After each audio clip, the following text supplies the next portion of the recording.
Eh, sí, muchas gracias.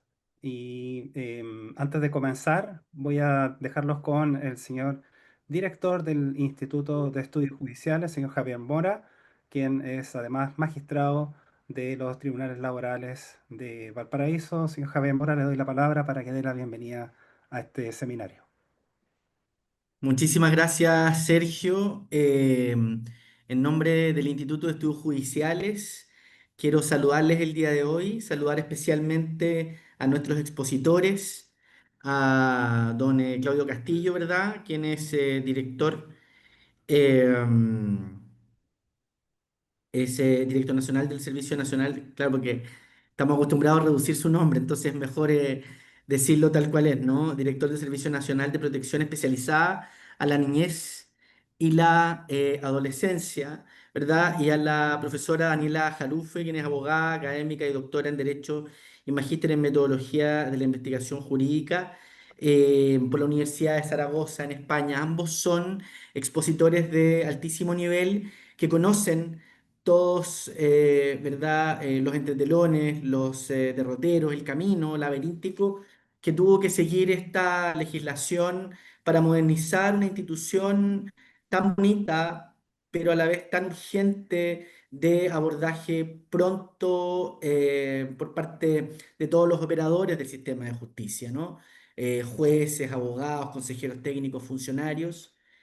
Y por lo tanto, desde el Instituto de Estudios Judiciales queremos generar espacios para conocer, ¿verdad?, estas implicancias, estos desafíos que genera esta nueva legislación. Probablemente los tiempos son escasos. Desde el Instituto de Estudios Judiciales estamos preparando, ya hemos explorado distintas metodologías y mecanismos para poder capacitar a la comunidad jurídica en estos nuevos desafíos. Cuando nos encontramos con casi 200 personas participando en este espacio, advertimos aquí el interés genuino y real por conocer las implicancias de esta nueva legislación. Esperamos que este espacio, creado principalmente, digamos, desde la Comisión de Infancia de la Asociación Nacional de Magistradas y Magistrados del Poder Judicial de Chile, a la que han participado, ¿verdad?, dos excelentes expositores, pueda significar lo que desde el Instituto de Estudios Judiciales buscamos, un espacio de reflexión, de deliberación, de conocimiento recíproco de estos desafíos y ver cómo desde el mundo del derecho podemos, desde el mundo de los operadores del derecho, podemos ir ajustando las expectativas, ¿verdad?, que tienen los distintos operadores. De momento que participa en él todos quienes se encuentran en el ecosistema de justicia. No quiero extenderme más, quiero agradecer la concurrencia y a este evento y la participación de los expositores, para el mismo deseando todo el éxito del mundo en esta actividad. Muchas gracias, señor presidente. También le doy la palabra a la magistrada María Soledad Santana, quien en su calidad de directora también de la Asociación Nacional de Magistradas y Magistrados y también coordinadora y directora a cargo de la Comisión de Infancia y Familia de dicha asociación, nos dirigirá algunas palabras. Gracias, Sergio. Muy buenas tardes a todos y a todas. Es un gran gusto, digamos, poder también dar un saludo y bienvenido hoy día a nombre de la Asociación Nacional de Magistrados y Magistrados, que a través de su Comisión de Infancia y Familia ha podido, ¿no es cierto?, organizar y con la colaboración, por cierto, del Instituto de Estudios Judiciales, este seminario. Hay un compromiso de siempre de la asociación de poder buscar instancias de capacitación para jueces y juezas y los operadores de justicia. Nuestra idea siempre es apoyar el mejor desempeño profesional de esto. Y por esta razón, digamos, hemos convocado esta instancia académica. Yo agradezco sinceramente la participación de los expositores, Daniela Jarufi y don Claudio Castillo, quienes van a exponernos en este tema tan relevante. Hoy día se promulgó la nueva ley de adopción, estuvo muchos años en el Congreso tramitando, se aprobó recientemente el 17 de junio y solo decirles, ¿cierto?, que aquí tiene mucho énfasis en el interés superior de niños, niñas y adolescentes. Se abre, ¿no es cierto?, ya se termina con esta orden de prelación rígido que tenía para las adopciones, ampliamos el abanico. Y de verdad que creo que también vamos a través de esta nueva ley, a poder garantizar el derecho de todo niño y adolescente a poder vivir y crecer dentro de una familia. Por lo tanto, no quiero nada más que agradecer la participación y espero que sea una instancia muy provechosa para todos y todas. Gracias. Estamos muy agradecidos con las palabras de nuestros anfitriones. Les doy la más cordial bienvenida. Igualmente voy a partir con algunas cuestiones prácticas. El día de hoy vamos a tener dos moderadores. Está quien les habla, Sergio Enríquez, y Jimena Boglio, quien también continuará a partir de las 16:30 horas la moderación hasta su finalización. Las preguntas quedarán para la parte final de las exposiciones.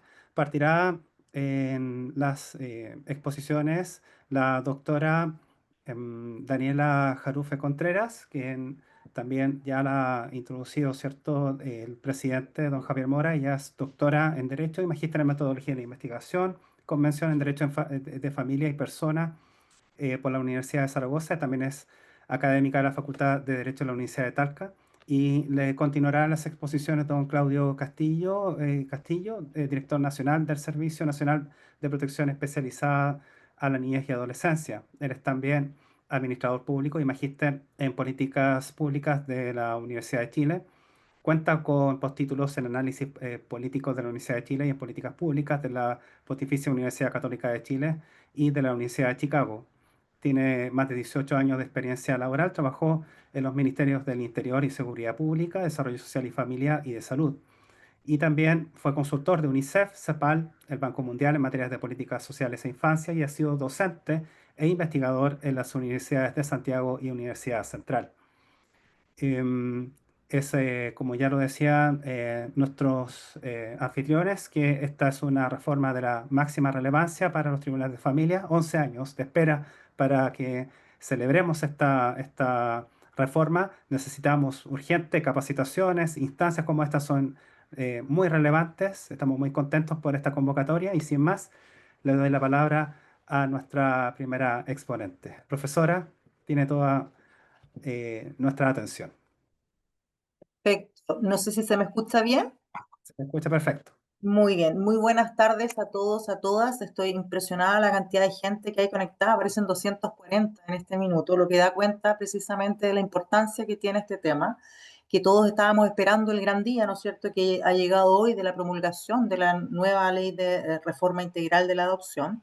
Así es que agradezco el interés que siempre manifiesta el Instituto de invitarme a este tipo de instancia. Y ya lo han dicho todos, ¿no es cierto? Estábamos esperando hace más de 11 años, yo diría casi 12, ¿no es cierto? Y se nos plantearon una serie de desafíos. En estos días me ha tocado dar algunas otras charlas, saqué una columna hace poquito tiempo en el Mercurio Legal porque hay mucho que decir al respecto. Entonces, como decía también quien nos daba la bienvenida, se está preparando un curso para precisamente hacer frente a todo lo que significa y la capacitación que implica esta reforma ya afortunadamente promulgada. Conozco bien de cerca el proceso, ha significado una serie de avatares, ¿verdad? Mucho tiempo, que dije en algún minuto, de tramitación, pero también de no tramitación, ¿ya? En el que estuvo durmiendo bastante tiempo en el Congreso, y cientos de indicaciones que se realizaron, ¿no es cierto? Y todo lo que implicó la tramitación de esta modificación que trae consigo, por supuesto, también muchas inquietudes. Es muchísimo lo que se puede decir, hay mucho que capacitar, como les digo, a los operadores, ¿no es cierto?, del sistema, y es mucho también lo que hay que estudiar para dar, en el fondo, sincronía a este nuevo paradigma, ¿verdad? Y qué significa la implementación de la nueva ley y que se condiga, ¿verdad?, con el verdadero espíritu que ésta tiene. Voy a compartir una presentación muy básica, más que nada para que me sigan, ¿no es cierto?, el hilo. Eh, Denme un segundo. No sé si ahí ya se ve o no. No, todavía No se ve. no se puede compartir todavía. Ahí Ahí, sí, se está perfecto. cargando la pantalla, sí. Un Ya, momento, ahí sí se perfecto. ve. Déjenme compartir si no la dejo así porque estoy perdiendo mis minutos. No, Ahí, ahí me espera. parece que ya está. Perfecto. Bueno, Está eh, perfecto. yo titulo esta ponencia porque me dijeron, bueno, danos un nombre, ¿no es cierto? Y la verdad es que son tantas las cosas que me pareció que no era oportuno hacer un barrido general porque iba a ser demasiado superficial y entonces prefiero desde ya empezar a abordar cuestiones específicas y si hay algo, además de otras cuestiones que voy a nombrar, ¿no es cierto?, en el camino, en lo que sí que se presentan grandes novedades es en este derecho, ¿no es cierto?, a conocer y le pongo entre paréntesis y relacionarse, ¿ah?, con los orígenes. Es una de las grandes novedades que trae la nueva ley. Y no le pongo orígenes biológicos porque no necesariamente, ¿no es cierto?, es mantener los vínculos con los orígenes, sino que también con personas que sean significativas para los niños y niñas adolescentes, ¿verdad?, que sean adoptados. En una muy breve síntesis, me gustaría mencionar aquellas cuestiones que implican este nuevo enfoque, este nuevo paradigma que tanto hemos dicho, ¿no es cierto?, de la institución de la adopción. Y lo primero es recalcar, ¿no es cierto?, que se pone el centro efectivamente en el interés superior, ¿no es cierto?, de niños, niñas y adolescentes en sus necesidades y, como señalaba Soledad, ¿no es cierto?, en su derecho a vivir y crecer en familia. Esa es la primera cuestión. La segunda, y en la que probablemente me voy a detener mayor tiempo en esta exposición, es que prioriza, ¿no es cierto?, la revinculación familiar, pero en esta ocasión con plazos ya acotados. ¿Ya? Con plazos acotados y establece un proceso integral, un proceso continuo que pretende evitar, y ojalá así sea, ¿no es cierto?, que se extienda esta espera eterna y fija plazos que van entre los 12, ¿verdad?, y los 18 meses para que el juez o jueza que corresponda determine si se va a revincular con su familia de origen o no, o si va a definitivamente, ¿no es cierto?, vincularse con una familia adoptiva. En tercer lugar, y es una de las cosas que alabo mayormente, la ley termina, ¿no es cierto?, con esta rígida prelación que existía al momento de adoptar y afortunadamente equipara las posibilidades tanto de matrimonio como personas solteras, personas con acuerdo de unión civil, ¿no es cierto? Y señala claramente en el artículo primero, y leo textual en la segunda parte del inciso primero, que su consideración primordial, aparte de ser, ¿no es cierto?, el interés superior del niño, niña o adolescente, amparará su derecho a vivir y desarrollarse en el seno de una familia, cualquiera sea su composición, uno de los aspectos más discutidos, ¿no es cierto?, probablemente, y que le brinde afecto y le procure los cuidados tendientes a satisfacer todas sus necesidades, etcétera, ¿verdad? Ya me gustaría abordar eso también, pero no va a dar el tiempo para todo, ¿ya? En algún momento lo vamos a hacer. Y otra de las cuestiones muy relevantes es que establece, ¿no es cierto?, que el niño, niña adoptado podrá mantener contacto con su familia, ¿verdad?, de origen y incorpora excepcionalmente las posibilidades para que puedan las familias de acogida, ¿no es cierto?, que han tenido periodos extensos con los niños y niñas, ¿no es cierto?, puedan ser familia adoptiva y se perfecciona también el delito de obtención ilegal de un niño, entre muchas, muchas otras cosas, ¿ya? Cuando pensábamos en el programa para este curso que pretendemos ofrecer, ojalá en septiembre, octubre, a más tardar, surgen una serie de módulos, porque la verdad es que son 12 o 13 temas muy, muy relevantes y además de una extensión importante que requieren por lo menos de 3 horas de clase cada uno de ellos. Pero como tenemos poco tiempo, ¿no es cierto? Y en esta ocasión quiero compartir con ustedes las novedades en el ámbito de el derecho a conocer los orígenes, ¿ya? De la persona que ha sido adoptada, porque creo que es uno de los avances más significativos que implica la reforma y que va a requerir del conocimiento por parte de nuestras jueces y juezas, ¿verdad? Este reconocimiento del derecho a conocer los orígenes trae, ¿verdad?, un agregado bien relevante que es la posibilidad, insisto, que se da de mantener el adoptado desde siempre, ¿ya? E incluso después de constituida la adopción, el contacto con la familia de origen o con estas personas de carácter significativo, que es una de las cuestiones que voy a abordar hoy día. Como estamos ante expertos, ¿ya? En derecho de familia, más ustedes que yo, sin duda, ¿verdad? No voy a referirme ni a los tratados internacionales, ni me voy a detener, ¿no es cierto?, en cuestiones que ya todos conocemos y sabemos, el contenido del derecho a conocer los orígenes, ¿verdad? Y el derecho a la identidad, básicamente, pero sí me voy a detener en recordarles, ¿no es cierto?, que es el derecho de toda persona a conocer su filiación biológica, ¿no es cierto?, a acceder a la información sobre sus padres, ¿verdad?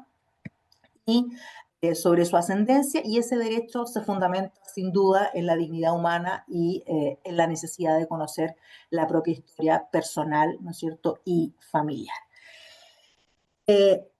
Los puntos que voy a abordar aquí, y el esquema es el siguiente para que me puedan seguir. En primer lugar, voy a hacer una alusión muy cortita a la legislación, que ahora ya no es actual, ¿no es cierto?, pero les pongo ahí para que nos ubiquemos, y algunas de las críticas, ¿no es cierto?, que se hicieron otrora a este famoso artículo 27, algunas alusiones necesarias que tengo que hacer a la ley 21.302, ¿no es cierto?, que ya había empezado a operar perdón, con este programa de la búsqueda de orígenes, y este proyecto aprobado ya hoy día, ¿no es cierto?, promulgado, y allí voy a abordar tres cuestiones, algunos aspectos generales, algunas disposiciones que son muy relevantes en este punto que quiero tratar, los contactos post-adoptivos, ¿ya? Y la búsqueda de orígenes. Eso es lo que voy a tratar en esta ocasión, y espero acogerme a los tiempos.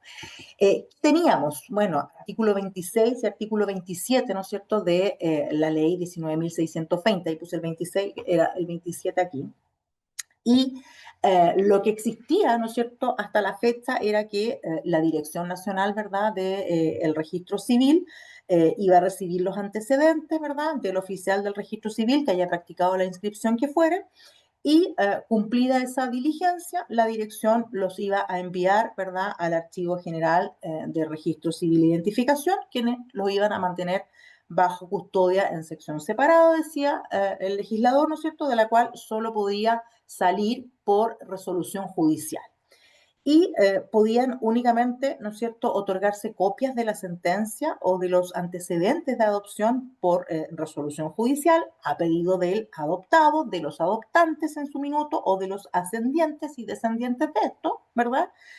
Pero si los peticionarios no eran los adoptantes, ¿no es cierto?, la autorización se iba a conceder siempre previa citación de ellos, salvo que se acreditara, por supuesto, su fallecimiento. Y para esos efectos decía el legislador, ¿verdad?, en el inciso final, que cualquier interesado mayor de edad, ¿ya?, y plenamente capaz, que tenga antecedentes que le permitan presumir de alguna manera que ha sido adoptado, podía solicitar personalmente al servicio, ¿verdad?, correspondiente, que le informara la filiación, si su filiación, ¿verdad?, tenía o no ese origen. Bueno, ¿cuáles eran las críticas que se hacían, ¿verdad?, al respecto? Eran muchas, yo las resumo en esto. La timidez, ¿verdad?, con la que el legislador recogía este derecho a conocer los orígenes de la persona adoptada, era la primera cuestión, ¿no es cierto?, que siempre observamos. En segundo lugar, la indeterminación en cuanto a un procedimiento aplicable, porque la ausencia, ¿no es cierto?, de programas de búsqueda hasta que el servicio Mejor Niñez, ¿no es cierto?, comenzó a operar con el programa respectivo que incorpora la ley que lo crea, pero lo cierto es que existía, ¿no es cierto?, hay un vacío en cuanto a la forma de operar para la búsqueda de estos orígenes. Luego, la necesidad de citar, ¿verdad?, siempre a los adoptantes en caso de que no sean ellos los que solicitaran la información acerca de la familia de origen. No podían solicitarla, ¿no es cierto?, los menores de edad.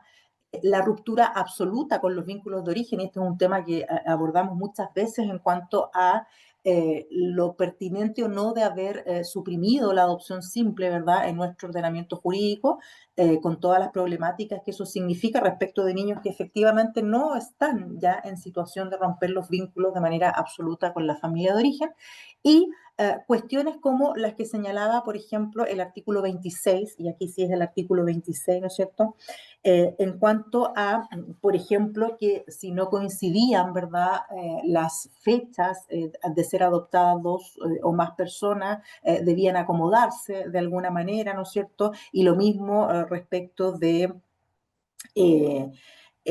para procurar, ¿verdad?, que exista la diferencia mínima de edad que correspondía, y si la diferencia de edad entre los adoptados o entre estos y los hijos de los adoptantes era muy pequeña, podía establecerse como fecha de nacimiento la misma, de modo que aparezcan nacidos, ¿no es cierto?, en el mismo día, y una serie de cuestiones que en realidad poco colaboran, ¿no es cierto?, con la transparencia de los datos reales de origen del o los adoptados.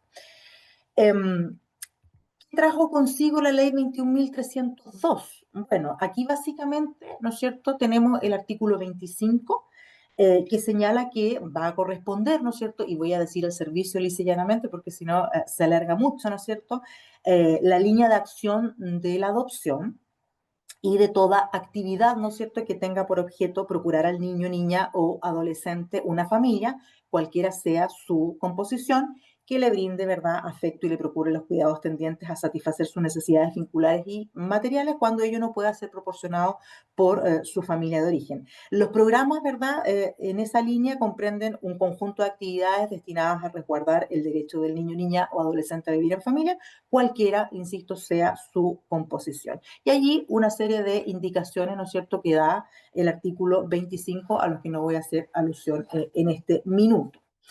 Y ya para entrar en materia, ¿no es cierto?, y habiendo hecho este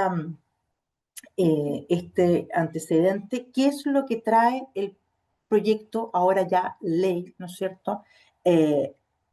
Bueno, varias cosas, ¿no es cierto?, que deben entrelazarse y que voy a explicar en este orden. En cuanto a lo primero que debemos indicar es que el artículo 14 del proyecto, ¿ya? Y les insisto aquí, no voy a poner mucha información en la pantalla, sino que es lisa y llanamente para que ustedes se puedan guiar, reconoce y describe el derecho a la identidad y a conocer los orígenes. Señala que todo niño, niña y adolescente tiene derecho a que en la evaluación y determinación de su interés superior se consideren, ¿verdad?, las necesidades que se derivan de su identidad, con especial consideración de su pertenencia a grupos étnicos, indígenas, religiosos o lingüísticos, en los términos establecidos, ya sabemos, en los artículos 7 y 25 y 26 de la Ley de Garantía. Luego, de conformidad, ¿no es cierto?, a lo dispuesto en el título quinto, que es uno de los que vamos a tratar de la presente ley, las personas adoptadas podrán conocer su origen biológico, la identidad de sus progenitores y hermanos biológicos, la información relativa a sus orígenes y a su historia previa, ¿verdad?, a la adopción. Y para dar cumplimiento a esto, ¿verdad?, el registro civil va a tener que adoptar las medidas oportunas para conservar la documentación relativa a los orígenes, y el servicio, ¿verdad?, proporcionará el asesoramiento, mediación confidencial y la ayuda oportuna para hacer efectivo ese derecho a conocer los orígenes, de acuerdo a lo dispuesto, ¿verdad?, en el artículo 26 de la Ley de Garantía. En caso que la persona adoptada, luego de conocer sus orígenes, ¿verdad?, manifieste que tiene interés de contactarse con su familia de origen, puede solicitar a través del Tribunal de Familia respectivo, y ahí una facultad nueva, ¿no es cierto?, que surge a los jueces y jueces de familia, que se determine un encuentro, ¿ya?, o el establecimiento directamente de un régimen de relación comunicacional, en virtud de lo que dispone el párrafo tercero del título tercero, que lo voy a explicar, ¿no es cierto? Y se tendrá en consideración primordial en ambos casos el interés superior del niño, por supuesto, ¿no es cierto?, como corresponde. Ahora, hay otras disposiciones, varias, ¿ya?, que tenemos que tener en consideración para poder implementar lo que significan los contactos post-adoptivos y el derecho a conocer los orígenes. ¿Cuáles son estos artículos? Particularmente el 2, el 5, el 15 en el inciso final, el 30 en el inciso final y el 34, ¿ya? Son en este sentido los más relevantes. ¿Qué es lo que dice el artículo segundo? Bueno, el artículo segundo, que contiene una serie de definiciones, de conceptos, ¿no es cierto?, señala qué es lo que entiende por familia de origen, ¿ah? Y por familia de origen entiende a los parientes por consanguinidad del niño, ya niña o adolescente, hasta el tercer grado de la línea colateral y los ascendientes hasta el segundo grado, ¿ya? Hace esa especificación de lo que se entiende por familia de origen. Luego, el artículo quinto señala que el servicio, ¿verdad?, como ya hice alusión, va a desarrollar la línea de la adopción y dentro de las funciones prevé precisamente que serán sujetos de atención del servicio los adultos que fueron adoptados y soliciten asesoría, ¿verdad?, relacionada con la búsqueda de origen, y también los niños, niñas y adolescentes que requieran de esta asesoría relacionada, por supuesto, con los vínculos, o sea, perdón, con la búsqueda de sus orígenes.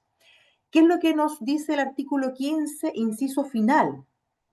Eh, en la sentencia que declare ya la adoptabilidad del niño, que ya no se llama susceptibilidad de adopción, ¿no es cierto? Vamos a tener ocasión de explicarlo, la adoptabilidad del niño, niña y adolescente, y en atención a su interés superior, también en atención a la voluntad manifestada por la familia de origen y siempre que evidentemente no afecte el proceso posterior de la adopción, o sea, son varias cuestiones, ¿verdad?, a tener en consideración.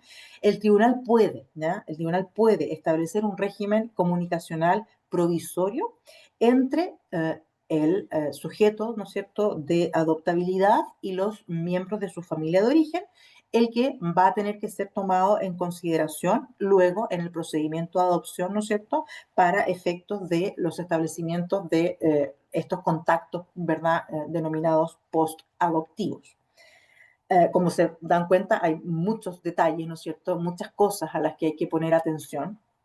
Y el artículo 30, en el inciso final, dice que siempre que sea posible deberá intentarse la adopción conjunta de hermanos o hermanas, ya sean de simple o de doble conjunción, y en caso de que no sea posible, el tribunal deberá, ahí ya no es podrá, sino que el tribunal deberá, ¿no es cierto?, pronunciarse y de oficio incluso, ¿ya?, a solicitud de parte o de oficio, de manera fundada, por supuesto, sobre el establecimiento de un régimen de comunicación entre hermanas y hermanos en atención a lo que dispone, ¿no es cierto?, el título correspondiente. Esto yo, cuando se estaba tramitando el proyecto y hacía las clases, ¿verdad?, en el Instituto de Estudios Judiciales respecto a las novedades que traía, era una de las cosas que me preocupa mucho, ¿ah? Porque le estamos dando a los jueces una labor bastante compleja. Si estamos hablando de niños que se encuentran dentro de la misma ciudad, o dentro de la misma región, aún podemos, ¿no es cierto?, gestionarlo de alguna manera. Pero si estamos hablando de niños que están ubicados, uno en la región de Antofagasta y el otro en Magallanes, es bien poco probable, ¿no es cierto?, que podamos dar cumplimiento a esa disposición que establece que el juez deberá, ¿ah? Ahora, en ese minuto se decía, bueno, también puede hacerse a través de sistemas, ¿verdad?, informáticos, de manera digital, etcétera, pero lo cierto es que se establece como una obligación, no como una facultad, ¿ya? Y el artículo 34 señala, ¿no es cierto?, que en el registro al que hace referencia, el artículo que en realidad se refiere al registro de personas que poseen ahora, ¿no es cierto?, lo que se llama las condiciones generales para la adopción, ¿ya?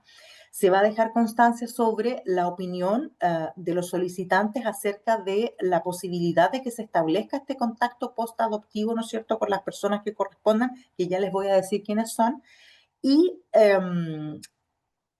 dicho esto, ya que es lo genérico, lo que me interesaba que tuviesen a la vista porque son los artículos que dicen relación con esta materia, voy a pasar al estudio de estas dos grandes aristas que les he ya comentado. Pero me parece súper importante que tengamos claro que no se modifican los efectos de la adopción, ¿ya? No es que haya una atenuación de los efectos en base a la posibilidad de mantener los contactos con la familia de origen o con las personas significativas. Eso no ocurre, ¿ya? La adopción confiere al adoptado el estado civil de hijo de los adoptantes, como ha ocurrido siempre, con todos los derechos y deberes recíprocos que establece, ¿no es cierto?, la ley, y extingue, eso sí, que quede clarísimo, ¿no es cierto?, los vínculos con la afiliación de origen, con independencia de que se pueda mantener el contacto, para todos los efectos civiles, ¿ya? Salvo, evidentemente, como es hasta ahora, ¿verdad?, los impedimentos para contraer matrimonio. Entonces, es súper importante que tengamos presente que ahora es el artículo 44, ¿no es cierto?, el que establece estos efectos, que son los mismos, ¿ah? Eso no se modifica. Vamos con estos contactos post-adoptivos que llevan además este apellido, ¿no es cierto?, de voluntarios, ¿ya? Están tratados en el título tercero de la ley, en el párrafo tercero. Los artículos que comprende son del 47 al 53, ¿ya? Es bastante. Voy a dejarlo ahí y les voy a ir explicando. ¿Qué es lo que dice el legislador? Dice, miren, con independencia, ¿no es cierto?, del contenido que establece el artículo 43, que debe tener, ¿verdad?, la sentencia de adopción, cuando el interés del niño, ¿no?, así lo aconseje, y también en atención a las necesidades particulares, a la situación familiar o cualquier otra circunstancia que sea significativa, calificada por el programa de adopción, porque luego vamos a ver cuál es la función que tiene el programa de adopción en esto. El tribunal que conoce del procedimiento de adopción puede establecer, ¿no es cierto?, en la sentencia o en una resolución fundada posterior, cuestión que es tremendamente importante, ¿ya?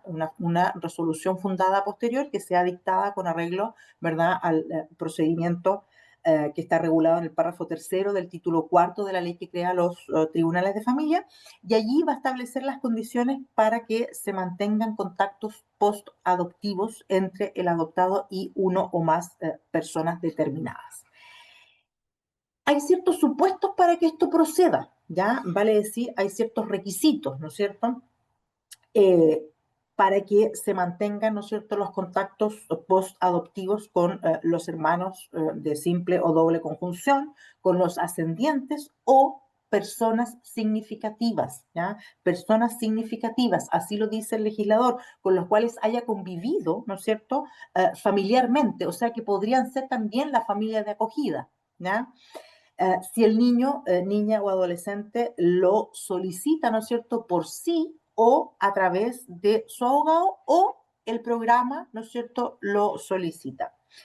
¿Qué es lo que va a hacer el programa? El programa lo que tiene que hacer es elaborar un informe, ya pormenorizado, en el que describa cuáles son los beneficios que le va a reportar al niño la mantención de estos vínculos con las personas que ya hemos señalado. Y como les dije también, la sentencia, ¿verdad?, de adoptabilidad puede determinar un régimen de carácter provisorio con las personas que estime conveniente, siempre en atención, ¿verdad?, al interés superior del niño, y cuando sea solicitado, ya sea por él, por el abogado, ¿no es cierto?, o por el programa correspondiente.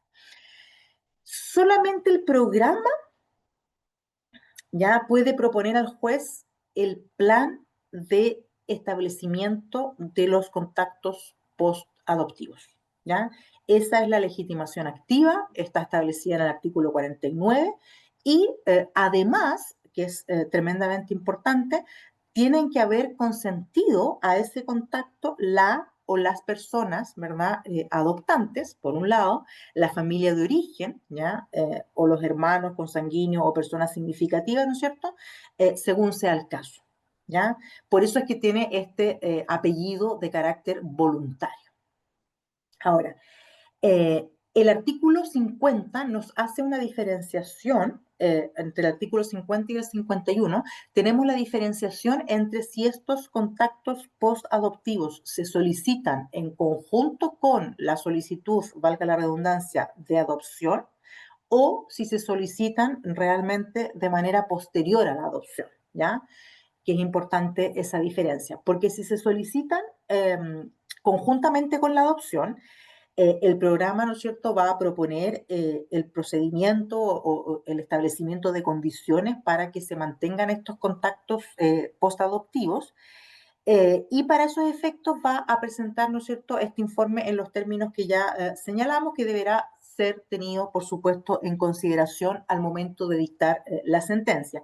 Y señala expresamente el legislador que el juez siempre deberá considerar la opinión del niño, niña, adolescente y la de su abogado. Este es uno de los derechos que está consagrado expresamente, ¿no es cierto?, el derecho a ser oído, que ya tendremos ocasión también de abordar.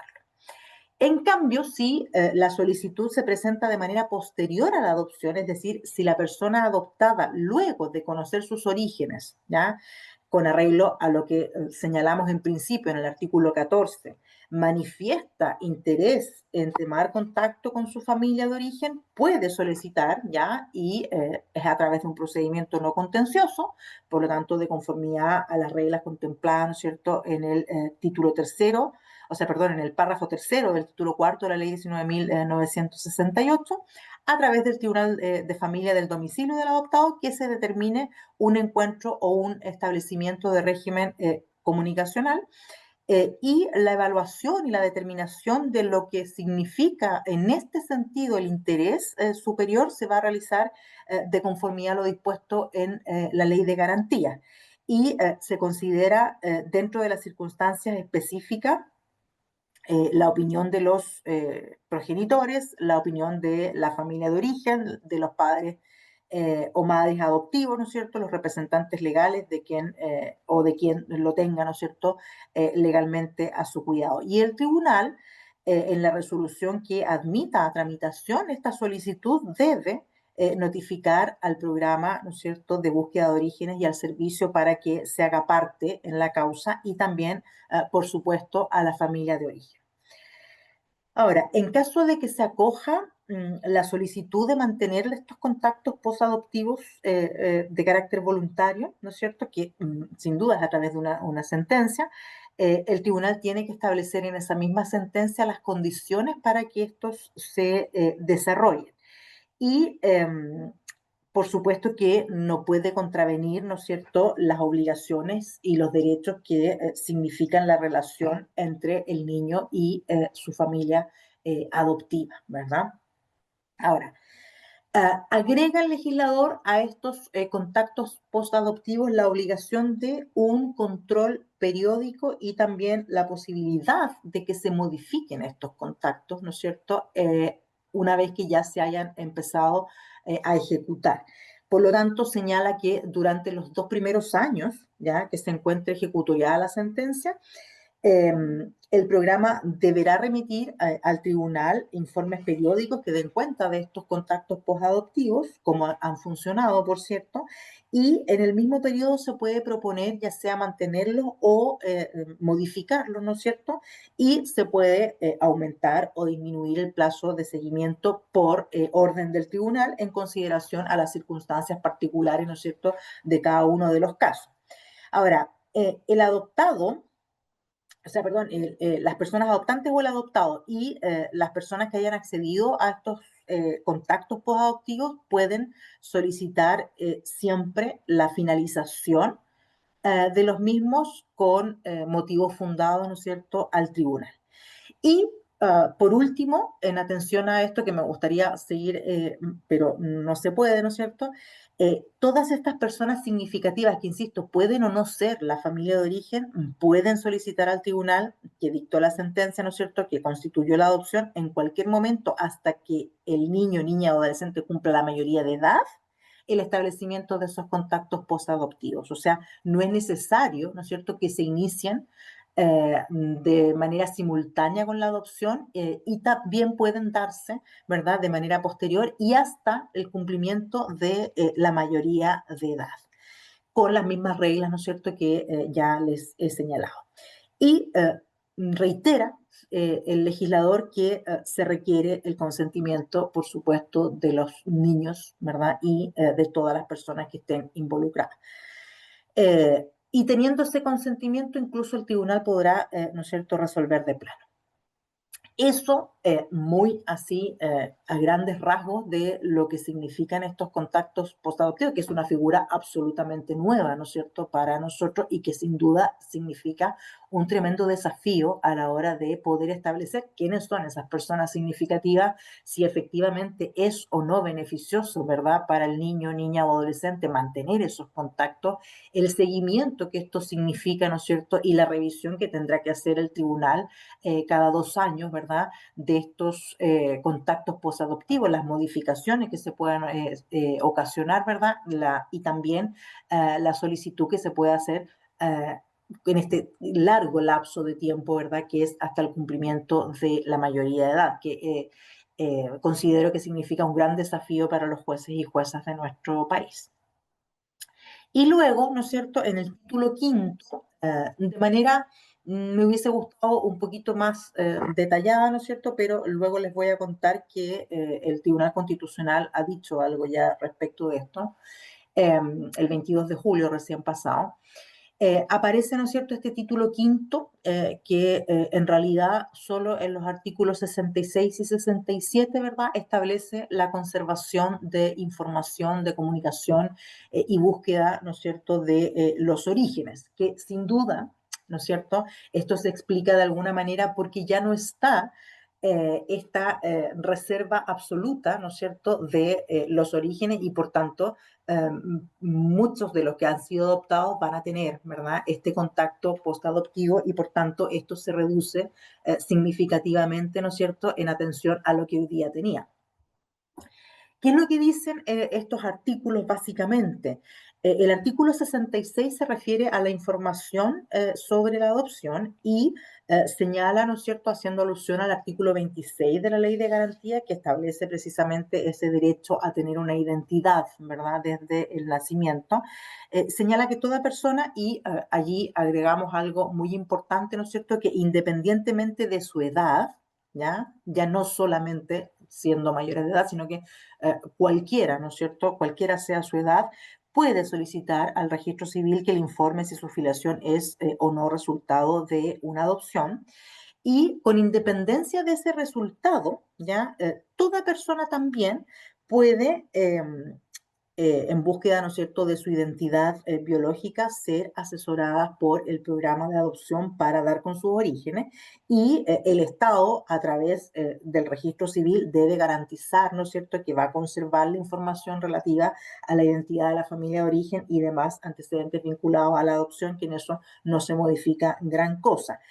Y respecto de la búsqueda de orígenes, las personas adoptadas mayores de edad, dice el legislador en el artículo 67, y también los niños y niñas y adolescentes, ¿no es cierto?, representados legalmente, patrocinados por un programa de adopción, pueden requerir al registro civil ya la singularización y el desarchivo, ¿no es cierto?, del o de los procesos judiciales por los cuales se haya constituido la adopción.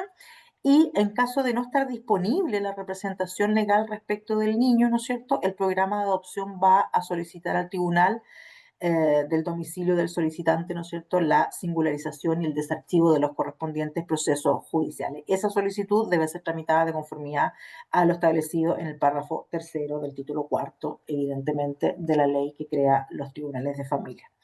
Ahora, el registro civil va a entregar la información, ¿no es cierto?, al programa de adopción patrocinante. Y ese programa va a ser el que va a intermediar con los solicitantes de información, ¿no es cierto? Y con el servicio, por supuesto, que es el que va a mantener la acción en materia de adopción y va a velar, ¿no es cierto?, para que todas las personas interesadas puedan acceder a estos programas de búsqueda.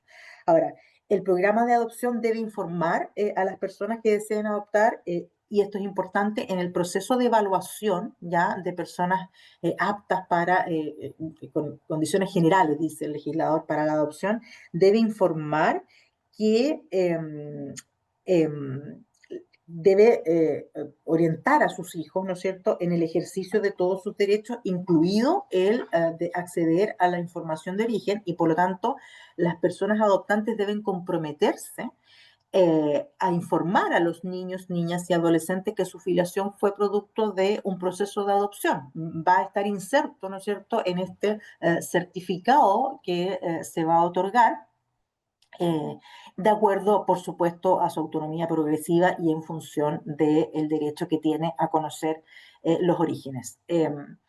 Eso, bueno, si se trata de adopciones internacionales, que ese es otro gran tema, porque se incorpora, ¿no es cierto?, esta nueva posibilidad que antes teníamos muy restringida en cuanto a la adopción internacional, ¿no es cierto?, que era hacia un unidireccional, digamos. Ahora se incorpora, ¿no es cierto?, la alternativa de que los niños chilenos sean adoptados por extranjeros y también que los chilenos adopten, ¿no es cierto?, extranjeros con sus correspondientes procedimientos.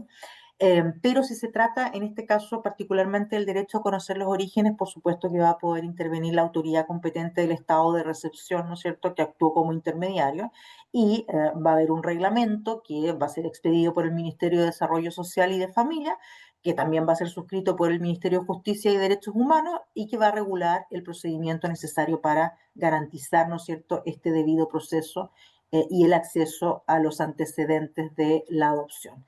Les quería comentar que el informe de control de constitucionalidad del proyecto de ley, que es del 22 de julio, recién pasado, En sus conclusiones, particularmente en el acápite 25, en la página 30, señala que todas las normas detalladas, dentro de las cuales se encuentran varias de las disposiciones que yo les he presentado hoy día, em, como establecen nuevas competencias para los tribunales de familia y por tanto inciden, ¿no es cierto?, en la organización y en las atribuciones de los tribunales de justicia, son propios de ley orgánica constitucional, ya de conformidad al artículo 77, inciso primero de la Carta Fundamental, y que así debió declararse. Es la observación que ha hecho el Tribunal Constitucional. Por lo tanto, eso nos da cuenta también de la importancia, ¿no es cierto?, que tiene lo que significa ahora todo lo que implica, ¿no es cierto?, la puesta en marcha de esta nueva ley ya promulgada afortunadamente después de tanto tiempo. Esa es lo que quería compartir con ustedes hoy día y quedo atenta a las preguntas. Sé que es un pedacito muy chiquitito, ¿no es cierto? Pero me parecía importante abordarlo porque es de las cuestiones que me parecen más complejas que incorpora la nueva ley y ya tendremos ocasión de compartir otras temáticas. Muchísimas gracias. Muchísimas gracias a usted, profesora. Estuvo justo en el tiempo, estábamos ahí. La tenía calculada. Estuvo justo en el tiempo. Muchísimas gracias, profesora. Ahí le pedimos que deje de compartir para Sí, voy que... a sacarlo de inmediato. Ahí está. Gracias a Muchas usted. gracias.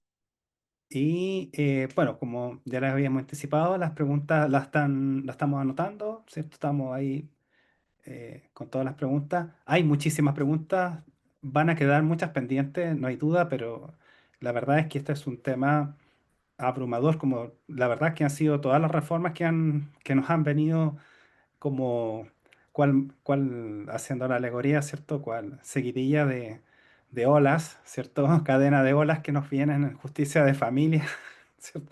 Nos han venido una serie de reformas legales abrumadoras y nos llenan de preguntas, pero vamos a tener las instancias también, cursos de especialización y seguramente muchas otras instancias también donde vamos a poder encontrarnos para poder ir conversando y entre todos nosotros también tomarnos más de un café para poder conversar, e interactuar y tratar de ir sacando estas dudas. Y sí, indudablemente vamos a tener que hacerlo. Vamos a continuar con la exposición del director nacional del Servicio Nacional de Protección Especializada, don Claudio Castillo. Él nos va a exponer ahora, entiendo que también tiene una presentación. Director, por favor, tiene la palabra. Muchísimas Igualmente, tiene gracias, 10 Sergio. minutos y Quisiera 30 con- minutos para su exposición también. Muchísimas gracias. Quisiera confirmar que ustedes están viendo la presentación general o Ah, la sí, presentación. estamos viendo una presentación, dice ley sobre reforma integral. Ya, pero no la versión formato presentación, sino la versión completa. Es un PowerPoint, dice ley sobre reforma Sí, integral. sí, Sí. perfecto. Lo que pasa es que Pantalla completa, sí. Pantalla pantalla completa. completa. Sí. Muchas gracias. Aprovecho de saludar a la profesora que me antecedió, profesora Jarufe, y a todos quienes nos acompañan. Bueno, también saludar a al director del Instituto de Estudios Judiciales, Javier Mora, a la presidenta de la Asociación Nacional de Magistrados y Magistradas, María Soledad Santana, y a quienes nos acompañan el día de hoy. Por parte del servicio también me acompaña la jefa del Departamento de Adopción, la abogada que nos acompaña, Geraldine también, que está conectada, a quien aprovecho de saludar por su intermedio a todo el equipo que ha trabajado en esta materia. Complementando lo que ha planteado la profesora, yo quisiera señalarles algunos temas que algunos son de incidencia de política pública y otros también específicos respecto de la implementación de la reforma que hoy día fue promulgada y que se publicará en el Diario Oficial en los próximos días. En primer lugar, reconocer que la reforma se produce, digamos, en términos de una legislación que era del año 1999 y además en un contexto en el cual las causas de susceptibilidad de adopción y de protección no se tramitaban en conjunto y hoy día nosotros tenemos un incremento muy significativo de ingresos a cuidado alternativo. El servicio tuvo un quiebre el año 2022 y comenzó de nuevo un aumento. Le hemos llamado una década de avances y retrocesos, por cuanto nosotros hoy día tenemos en cuidado alternativo una cantidad de niños que es muy parecida a las del año 2013. La diferencia está dada porque hoy hay una proporción mayor de niños en familias de acogida que en residencias. Sin embargo, desde el año 2021, cuando parte el servicio hasta la fecha, los niños en cuidado alternativo residencial han aumentado en un 16%, con foco en 0 a 3 años, cuyo aumento ha sido del 48%, y de adolescentes, que el aumento está sobre el 26%.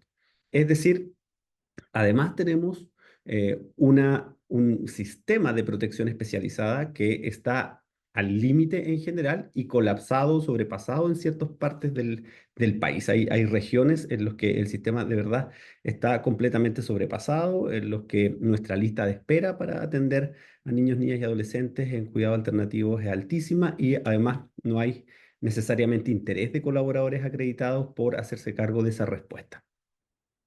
Los procesos podían demorar 4 años en promedio, procedimientos muy extensos de niños que ingresan al sistema de cuidado alternativo y se quedan mucho tiempo.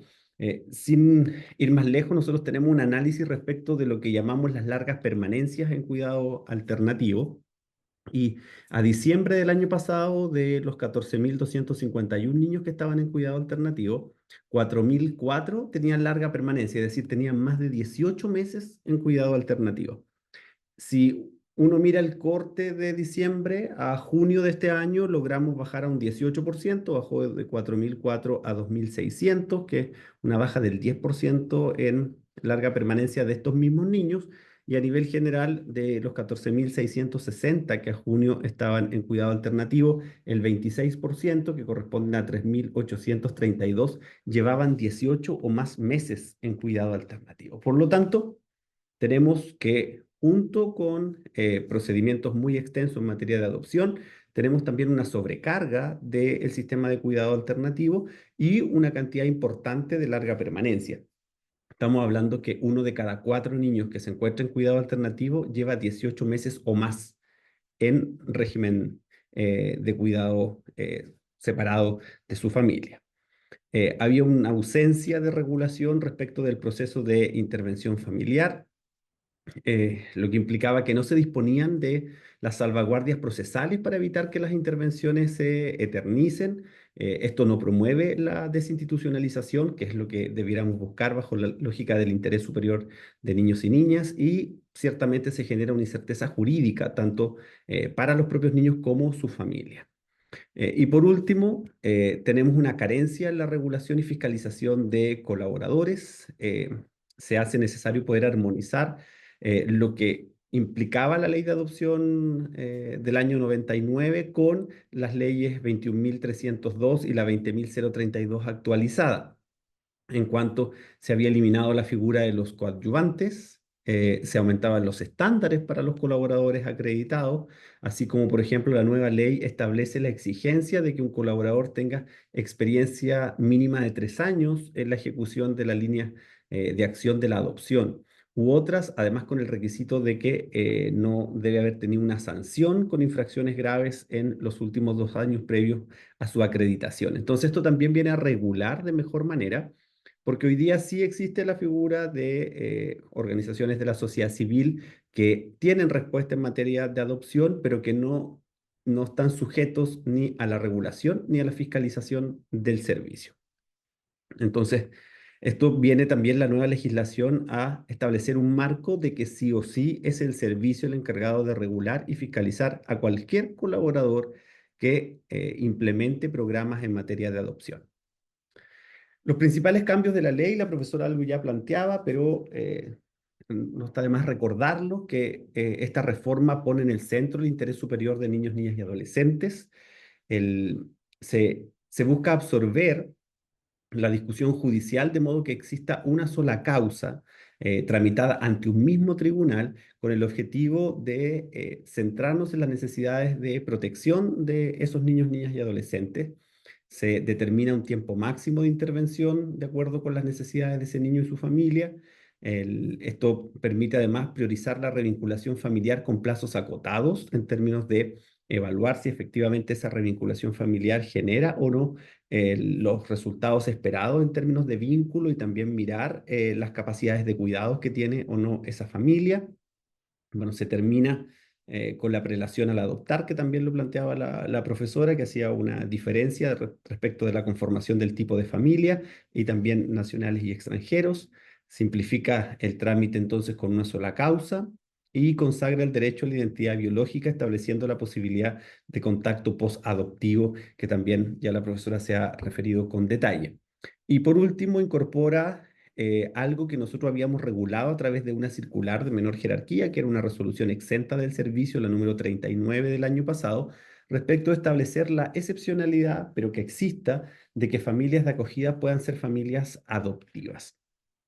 Con un procedimiento, ese procedimiento en general ha sido usado bastante poco, por un número acotado de familias, y en un 95% se ha autorizado que la familia de acogida cambie respecto de su preferencia original, su expectativa original, a ser familia adoptiva, y se ha sometido a la evaluación formativa correspondiente. Entonces, estos diríamos que son los principales cambios de la ley, y tiene algunos principios rectores esta reforma, que en primer lugar está el derecho de niños, niñas y adolescentes a ser oídos en cualquier etapa de los procedimientos. Pone en el centro también la posibilidad de escuchar la opinión de niños, niñas y adolescentes, lo que también es muy interesante en términos de la implementación de la misma, y plantea un desafío, como planteaba la profesora, respecto de la implementación en términos de las causas que se lleven adelante. Reconoce el derecho a la identidad y a conocer los orígenes.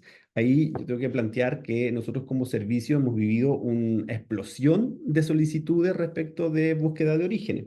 El programa partió el año 2003, ese año tuvimos 43 solicitudes. El año 2024 tuvimos 814 solicitudes, lo que corresponde a 1.710% de aumento. Y tengo que decirles que a nivel nacional es una persona la que ve búsqueda de orígenes, y a nivel regional son los propios equipos. Y cuando digo equipo es una forma muy generosa de referirme, porque en general hay una jefa de unidad de adopción y un analista. En general ese es nuestro equipo, salvo la metropolitana Valparaíso, que pueden tener un equipo mayor. Entonces, también el servicio tiene una capacidad bastante reducida en ese ámbito. Con la transformación de Sename a servicio de protección, bajó muchísimo la capacidad de respuesta del servicio en esa materia. Estamos tratando de reactivarla nuevamente, pero con procesos que no son necesariamente inmediatos.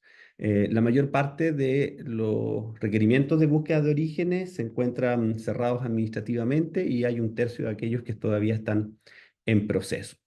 Reconoce además esta ley el derecho a la representación jurídica especializada, gratuita e independiente. Se crean además una serie de programas de adopción que tienen que estar regulados a través de reglamentos, tal como planteaba la profesora. Son 2 reglamentos nuevos y el ajuste de otros 5 reglamentos los que se tienen que hacer en un plazo máximo de 2 años.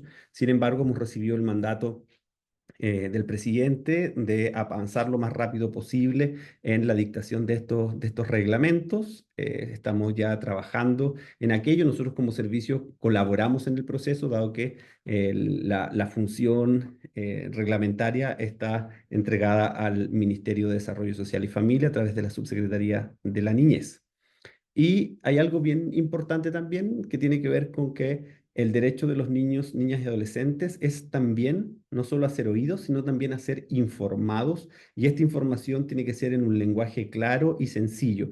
Aquí entramos en esta figura de justicia adaptada, que es muy importante respecto de la autonomía progresiva, y la edad del niño o niña también tiene que corresponderse con la información que se le entregue y la forma en que se le entrega dicha información. Y me voy a referir ahora respecto de los procedimientos de la nueva ley. Y acá está en primer lugar respecto de el nuevo procedimiento general de medida de protección.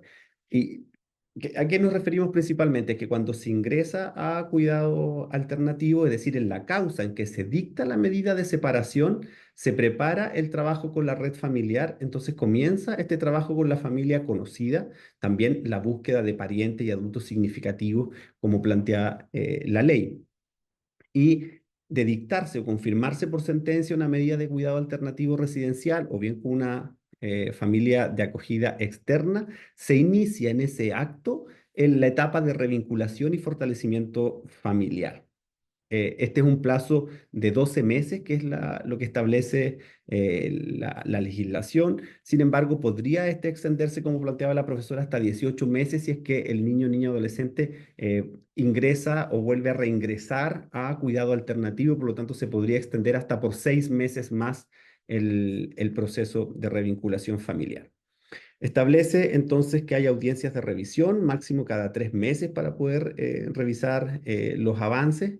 A la audiencia informativa y de primera revisión se cita a la familia de origen, quienes pueden presentar propuestas de vías de egreso para el niño, niña o adolescente. En esa audiencia, el juez o jueza debe explicar la medida de separación y el objetivo de esta etapa, y durante la revisión se realizará, bueno, la cantidad de audiencias que el juez o jueza determine dentro del periodo de intervención, las que no podrán distar de 3 meses entre sí, establece la legislación. Y en la audiencia especial de egreso, el juez o jueza debe determinar en ese minuto entonces cuál es la modalidad de egreso del niño, niña o adolescente del cuidado alternativo residencial o de familias de acogida externo.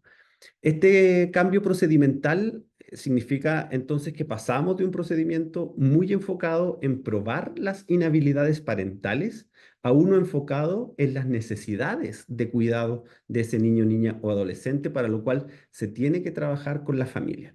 Este es un tremendo desafío, no solo, y como planteaba la profesora, no solo para tribunales de familia, también es un tremendo desafío para el servicio y en este caso, los colaboradores que implementan los programas, en términos de hacer un trabajo con las familias, de poder lograr una revinculación familiar y en el caso que no se logre, bajo la lógica de evaluar cuáles son las capacidades de cuidado que tiene o no la familia, poder ir informando al juez o jueza en el proceso que se lleva a cabo.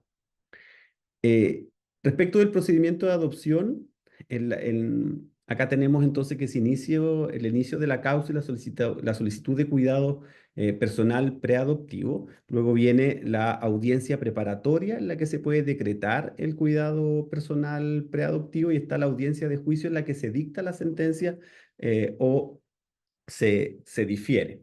En este caso, el juez o jueza también puede resolver la adopción en la audiencia preparatoria si cuenta con los antecedentes suficientes. Entonces, también hay una simplificación del procedimiento.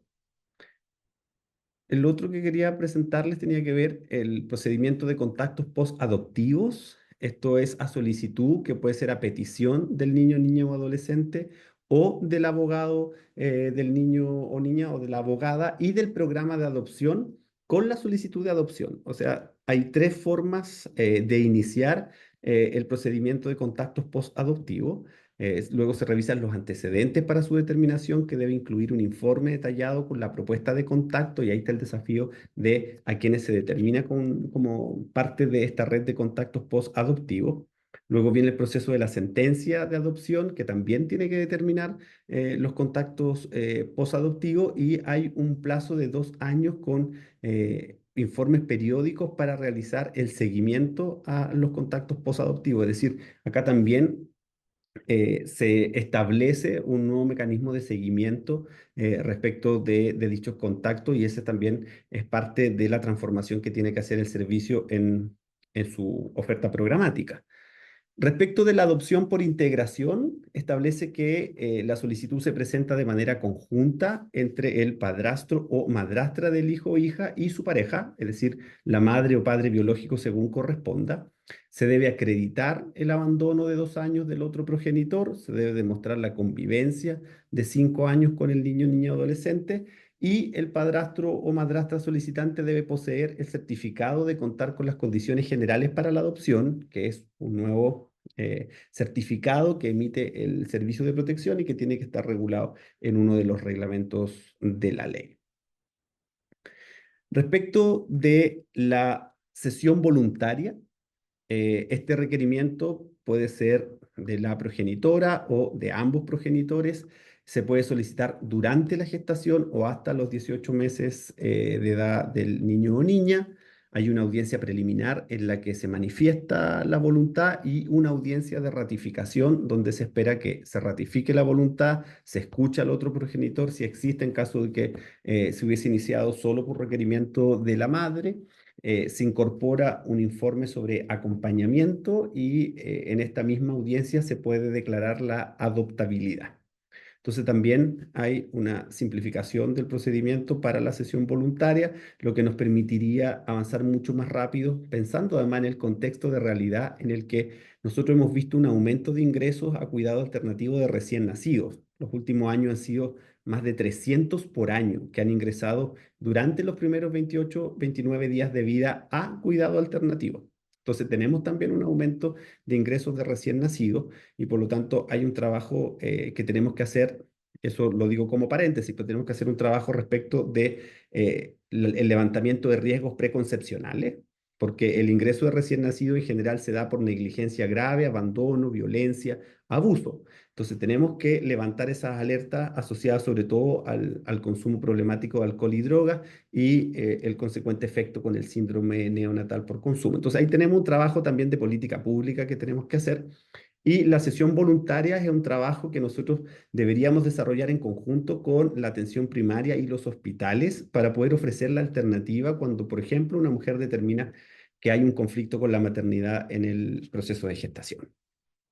Eso también vinculándolo al desafío de la política pública que tenemos.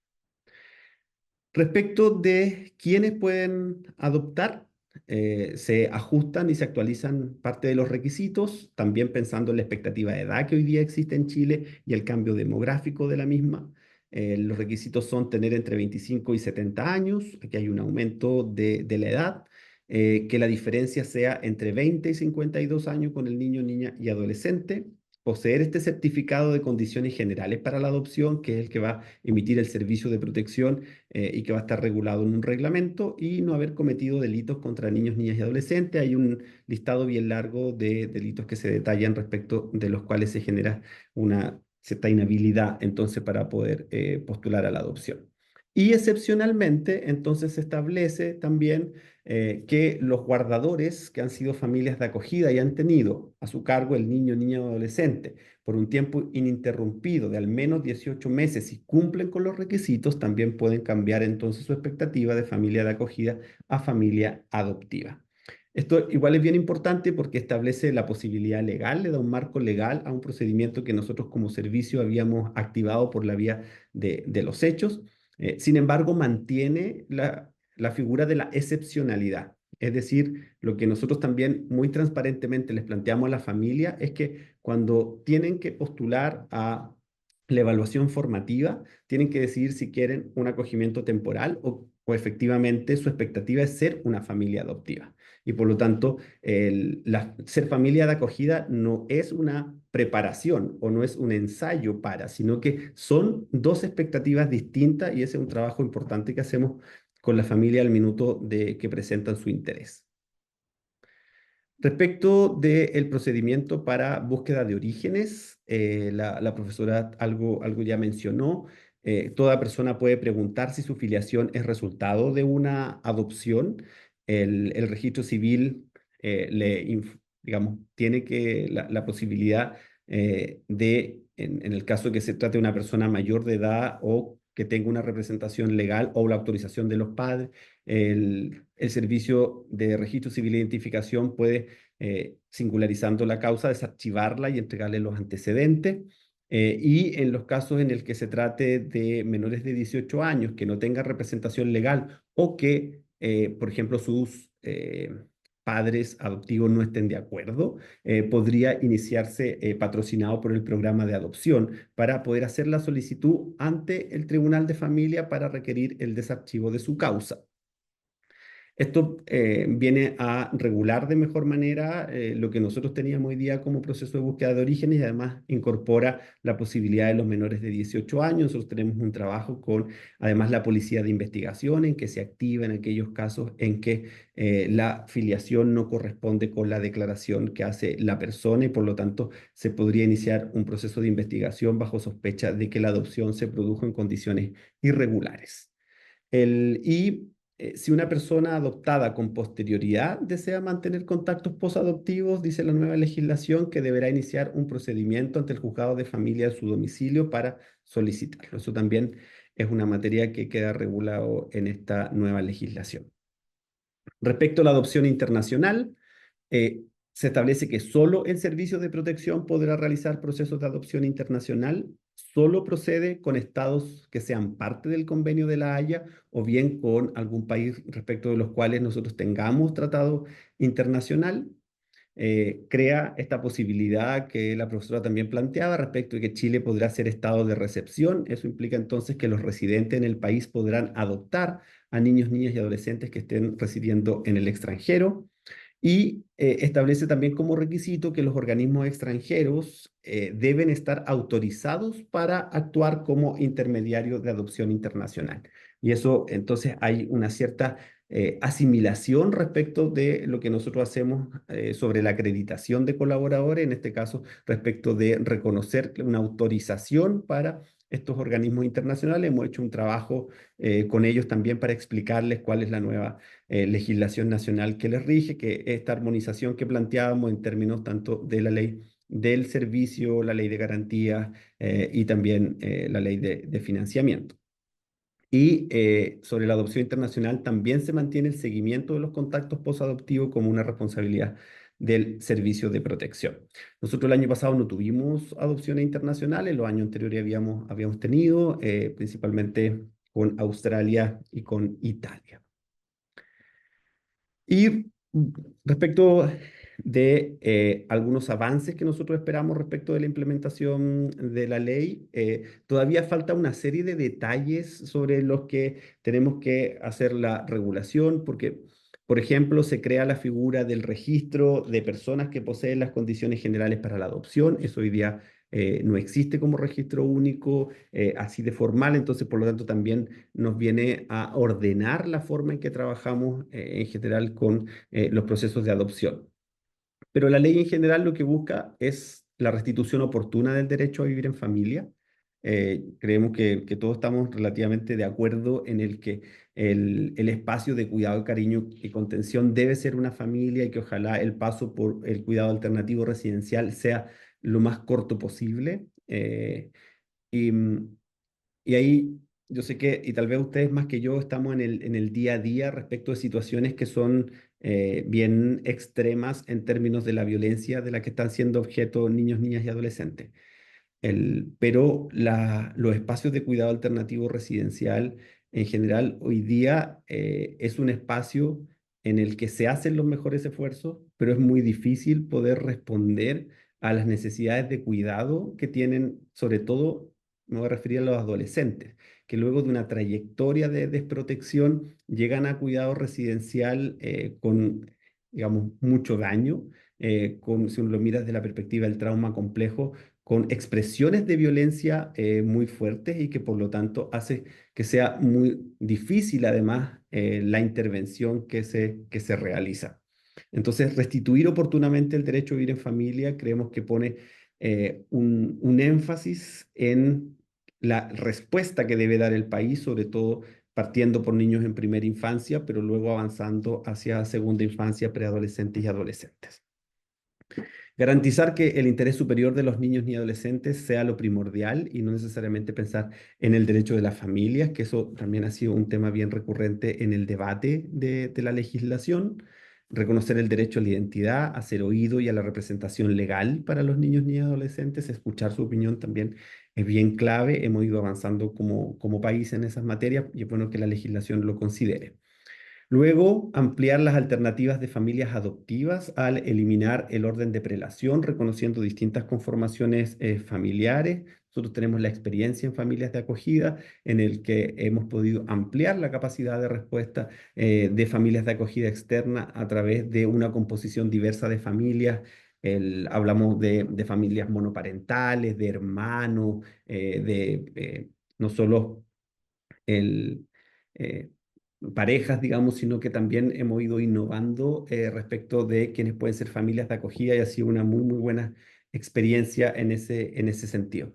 Y también esta ley viene a fortalecer la institucionalidad del servicio de protección, cómo regulamos a los colaboradores y también los organismos internacionales. En esta materia había una cierta debilidad en términos de la regulación y va a ser un avance para nosotros muy significativo en términos de generar un entramado institucional de mayor fortaleza para poder enfrentar las situaciones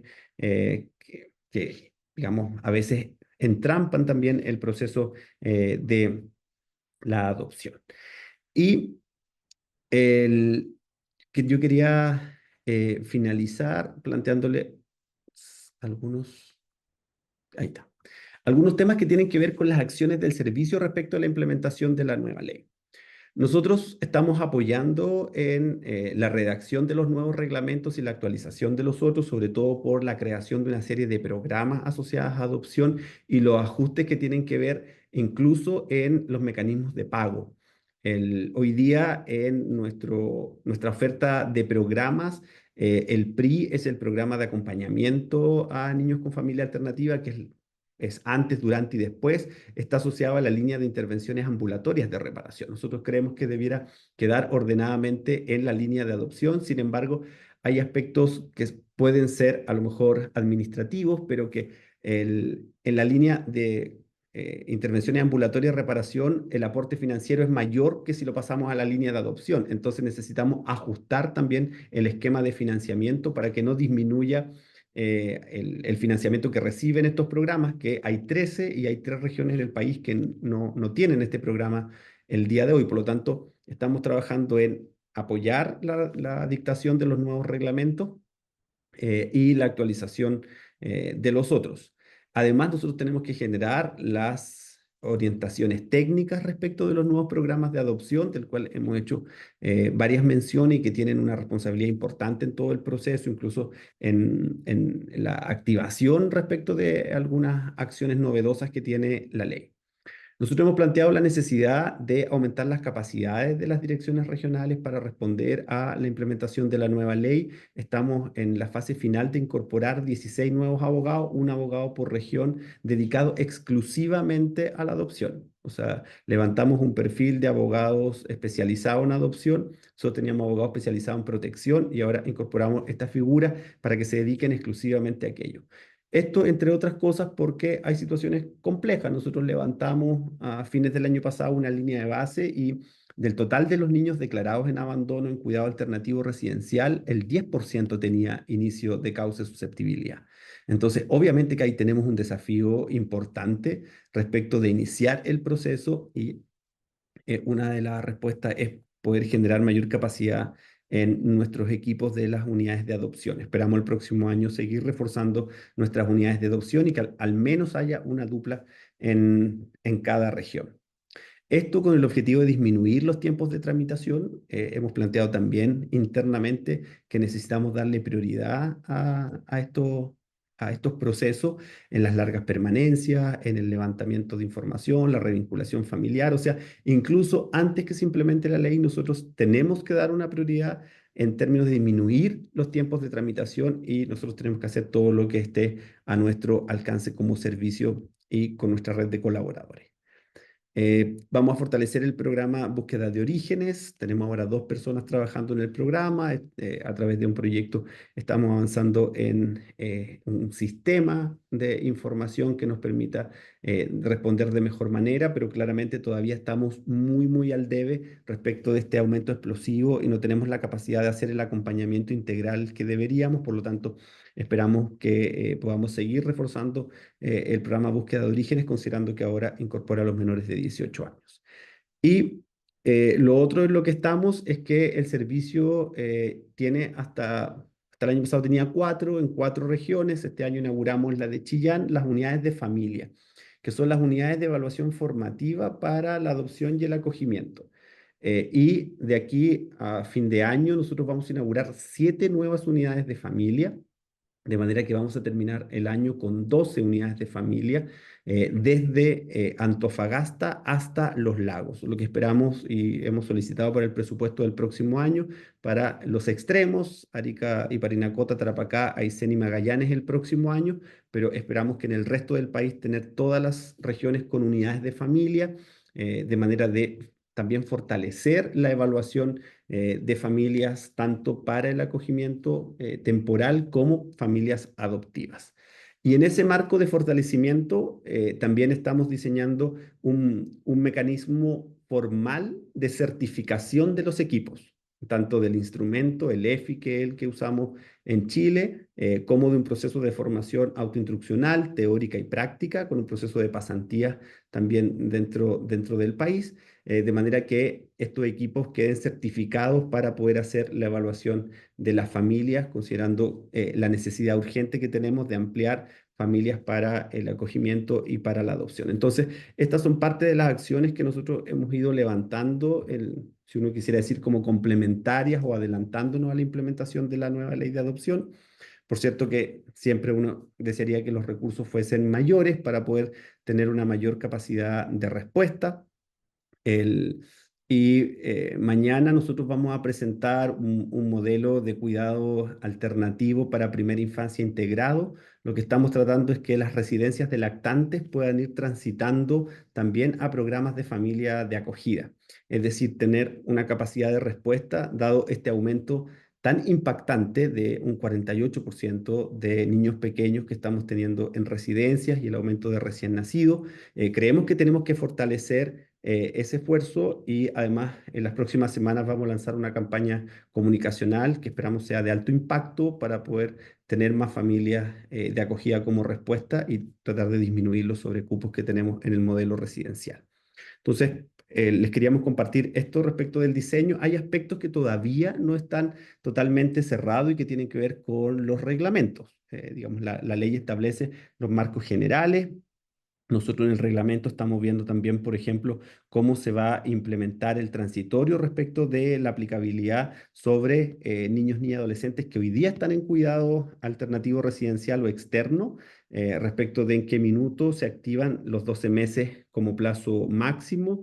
Y en ese sentido el reglamento, uno de los reglamentos en el que estamos trabajando, establece los deberes de los programas que implementan cuidado alternativo en general, respecto de la información que debe reportar para que jueces y juezas puedan tomar la decisión respecto de la resolución, si mantiene vigente el procedimiento antiguo o migra al procedimiento nuevo. Este es un transitorio que aprobó la Comisión de Constitución del Senado, y que por lo tanto es parte de aspectos que todavía estamos definiendo en la potestad reglamentaria. Entonces, estos son parte del marco general. Yo espero haber complementado, no quise repetir mucho lo que ya había presentado la profesora, y más bien les planteo los desafíos que estamos nosotros desarrollando, y viene ahora la tarea de establecer los reglamentos, establecer los programas y sus orientaciones técnicas, fortalecer la respuesta y disponer de una oferta programática en estas líneas, en la línea de acción de adopción en todo el país, que no es menor, hoy día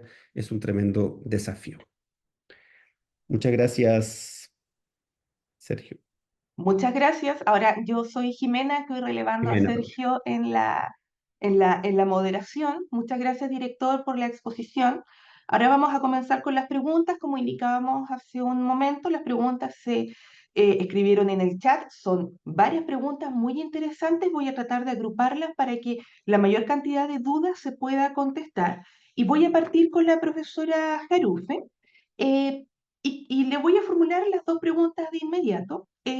La primera que se plantea es si es que la voy a leer mejor, dice, los efectos son retroactivos para los niños, niñas y adolescentes que hubieran sido adoptados previos a la promulgación de la ley.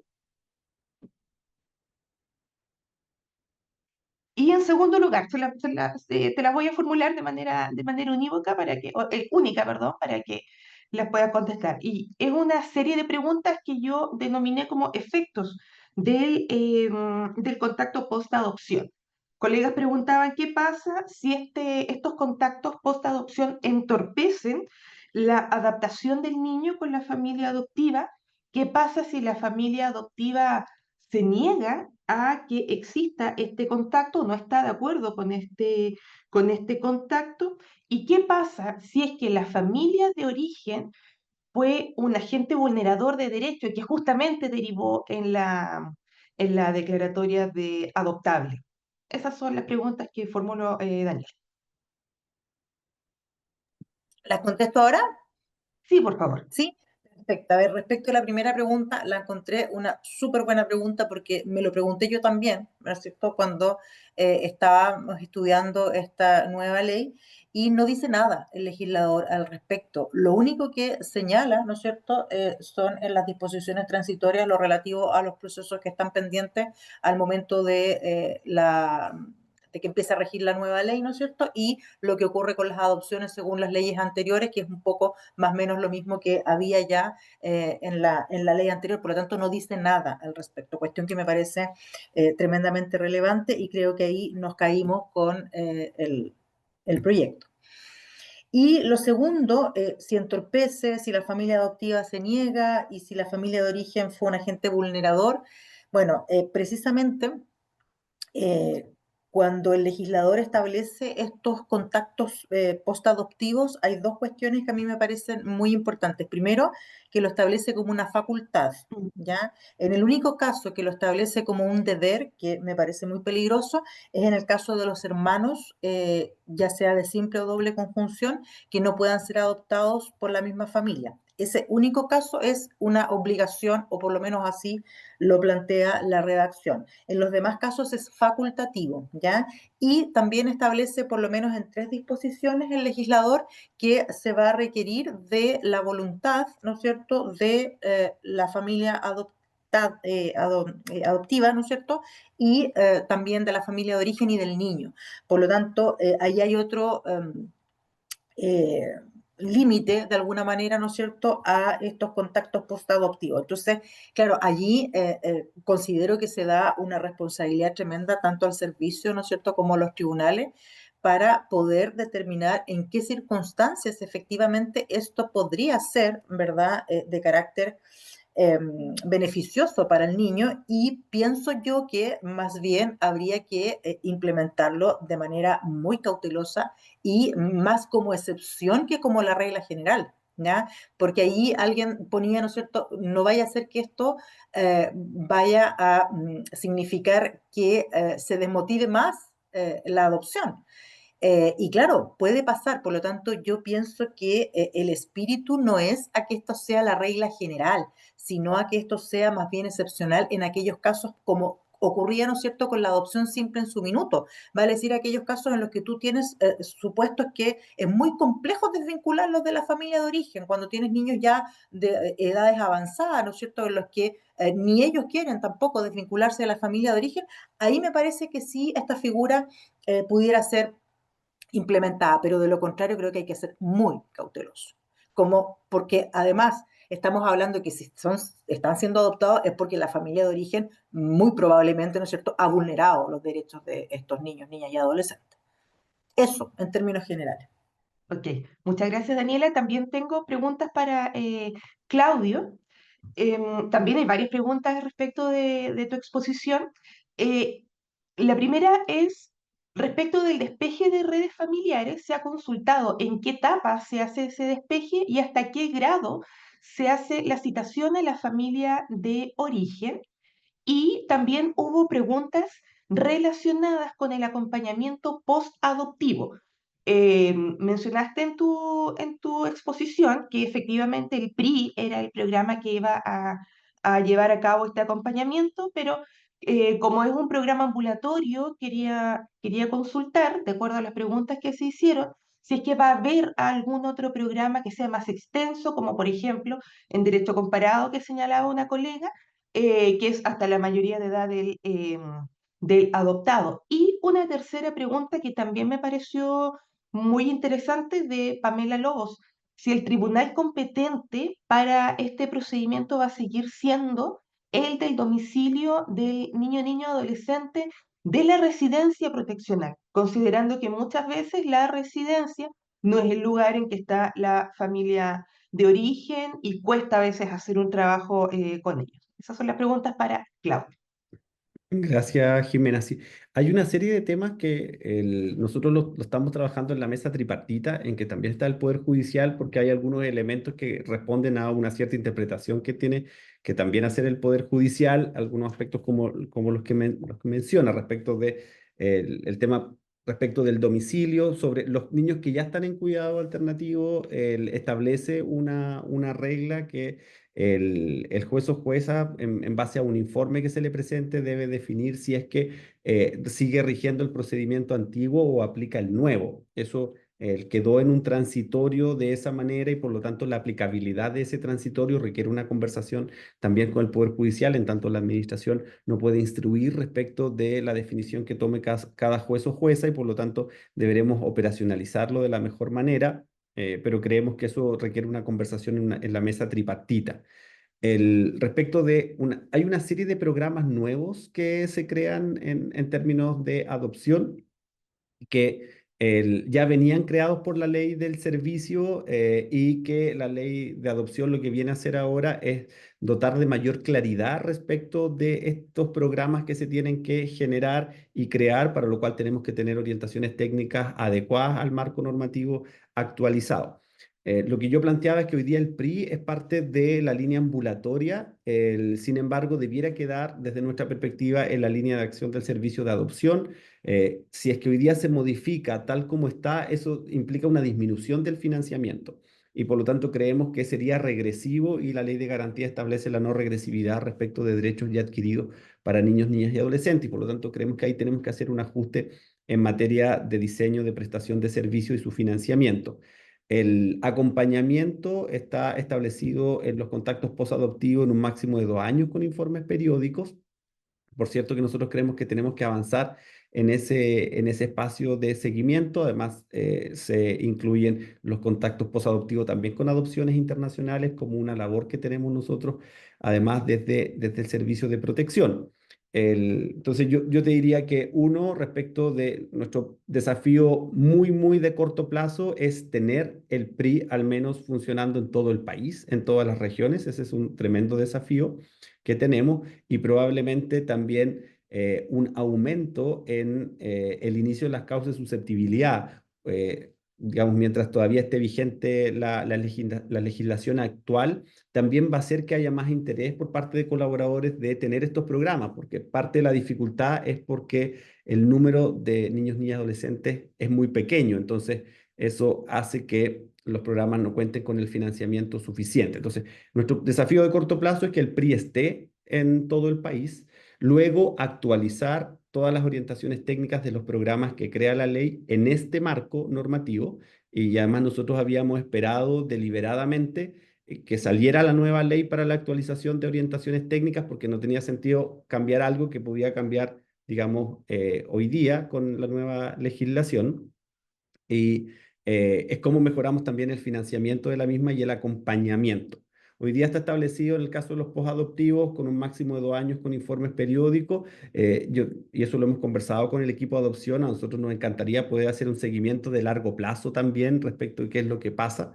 En los casos de adopción, tenemos que ver cómo eso lo implementamos también en los programas a diseñar.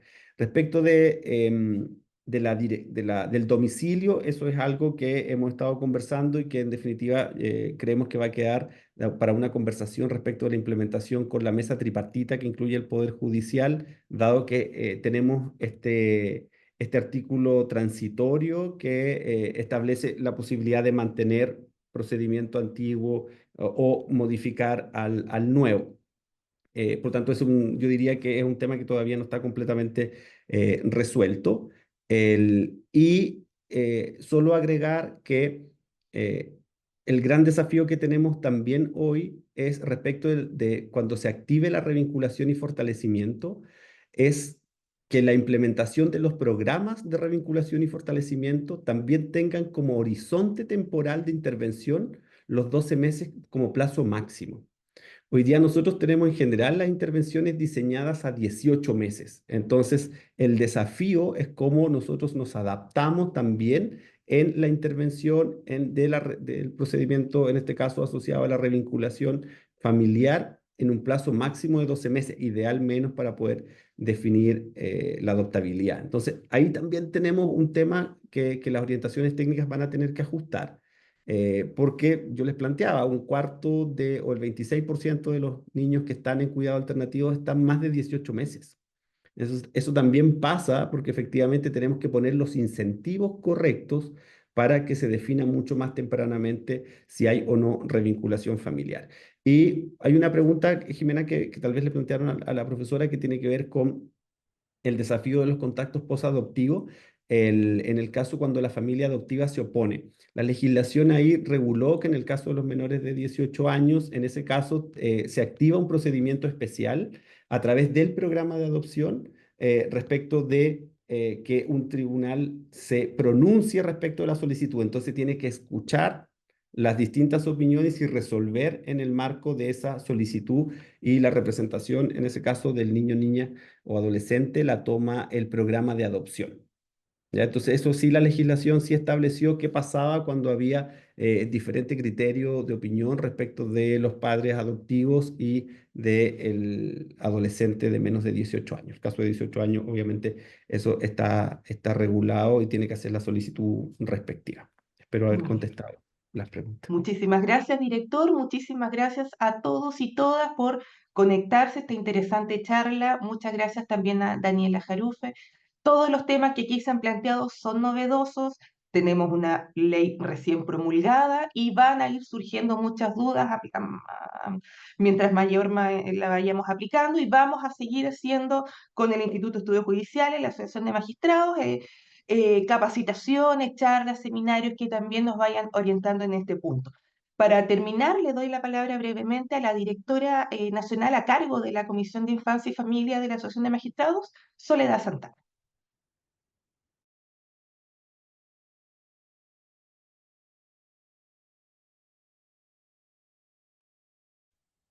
Soledad, te envío ahí. Sí, ahí está, Ahí, muchas eso. gracias. No, solamente cerrar, agradecer nuevamente a los expositores, muy interesantes las exposiciones, queda todavía, ¿no es cierto?, que profundizar, pero entendemos que el Instituto de Judiciales también va a hacer ahí un diplomado, ¿cierto?, un curso más profundizado del tema. Gracias a todos por haber estado, digamos, conectados a esta hora. Sé que hay muchas preguntas que probablemente quedaron sin responder, pero también los expositores tienen sus tiempos y otros compromisos que realizar. Así que nuevamente muchas gracias, y vamos a estar siempre como Comisión de Infancia y Familia preocupados de generar nuevas capacitaciones para todos ustedes, sobre todo para nuestros colegas, ¿cierto?, de familia. Así que no duden en, si tienen algún interés, en hacérmelo llegar y podamos concretar esa iniciativa. Gracias, buenas tardes. Buenas tardes a todas y todos. Gracias, Muchas gracias por Jimena. su participación. Gracias. Bueno, Nos muchas vemos. Chao, gracias. chao, muchas gracias. Buenas tardes. Chao, chao.